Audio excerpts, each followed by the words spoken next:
बहुत बहुत धन्यवाद आप सभी का। जय हिंद, जय भारत। बोल छत्तीसगढ़ महातारी की।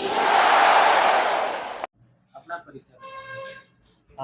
मेरा नाम सोमेश्वर प्रसाद गंजीर है।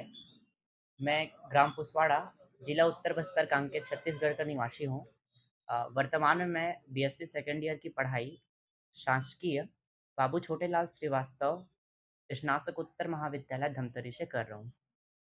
मुख्यमंत्री भेंट मिलाप योजना के तहत कार्यक्रम हुआ, जिसमें छत्तीसगढ़ के मुख्यमंत्री जी जो थे, वो छत्तीसगढ़ के जो रायपुर संभाग है वहाँ के जितने विद्यार्थी थे, कॉलेज के स्टूडेंट, उन सबको बुलाकर उनसे संवाद किया।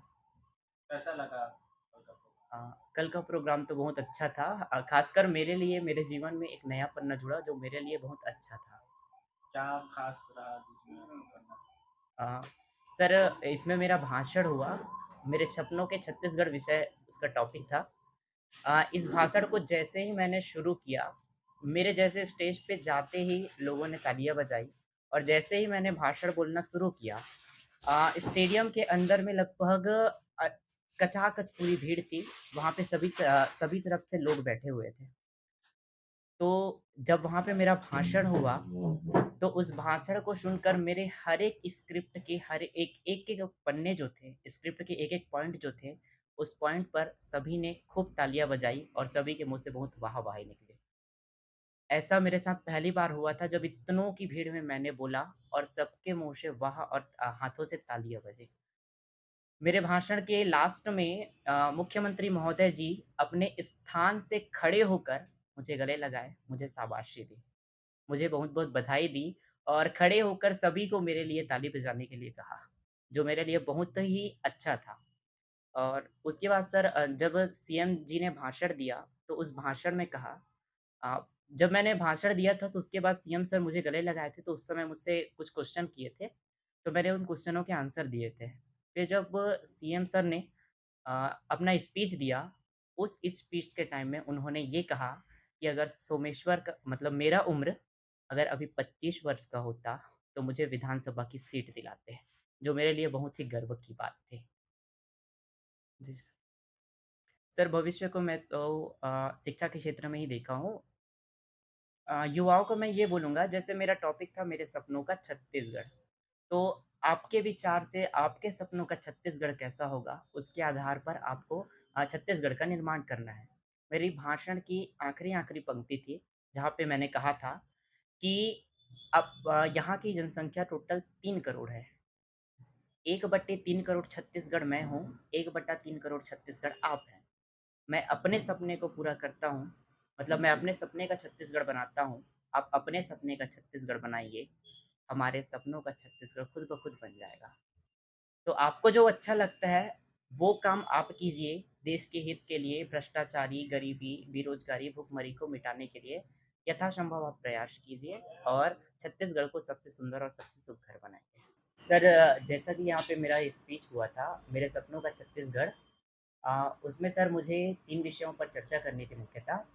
पहला विषय ये कि पुराने समय में छत्तीसगढ़ क्या था? दूसरा ये था कि वर्तमान समय में छत्तीसगढ़ किस हद तक अपने सपने को पूरा कर रही है? और तीसरा मेरा विषय था कि भविष्य में छत्तीसगढ़ के लिए आप क्या सोचते हैं? इन तीनों विषयों पर मैंने अपने विचार प्रस्तुत किए, जिसे सभी लोगों ने सुना। सर, मैं बचपन से ही, मतलब ऐसा बोलूँ कि मेरे पूर्वजों से यहाँ मिला हुआ था। मेरे परदादा, दादा, मेरे पिताजी, इनके साथ मैं बचपन से ही रामचरितमानस का पाठ करता हूँ। रामायण में जाता था, तो वहाँ से व्याख्यान करता था। कवि सम्मेलन में मंच जो थे, वहाँ पे मैंने मंच संचालन भी करता हूँ।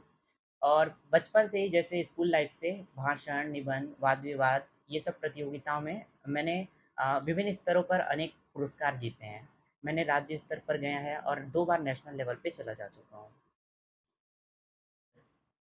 मेरे पिताजी का नाम श्री खेम नारायण गंजीर है। वो स्वामी आत्मानंद स्कूल सरोना, जिला कांकेर में एक इंग्लिश के लेक्चरर हैं। माता राजेश्वरी गंजीर है। एक जॉइंट फैमिली में मैं रहता हूँ।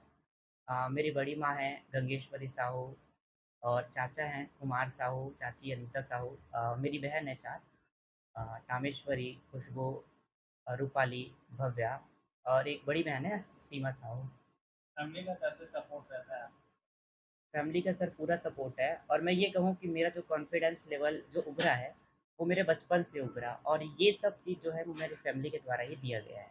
के बारे में तो सर जैसा आपका प्रश्न था, वैसे मुझे बहुत अच्छा लग रहा है। वर्तमान में कल से जब मैंने अपना स्पीच दिया था, स्पीच के बाद से लगभग मेरा जो बोलने का तरीका था वो पूरे जगह पे फैल रहा है, वायरल हो रहा है। जिससे बहुत सारे लोग मेरी बातों को सुन रहे हैं और मुझे इस प्रकार सम्मान प्रदान कर रहे हैं, जो मुझे बहुत अच्छा लग रहा है।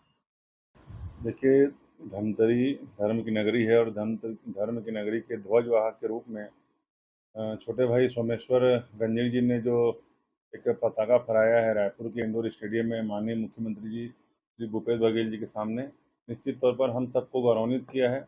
और इतने कम उम्र में 19 साल की उम्र में इन्होंने यजुर्वेद के 22वें अध्याय के 22वें श्लोक को अक्षरशः बोल करके और सपनों को छत्तीसगढ़ से उसको मैच किया है कि उसमें कैसे पशुधन, कैसे किसान और कैसे व्यापार करना चाहिए और कैसे युवाओं को किस तरफ जाना चाहिए, तो सबको उसमें जोड़ करके यजुर्वेद के श्लोक के माध्यम से युवाओं को एक नई दिशा दी है, नई दिशा दिखलाई है।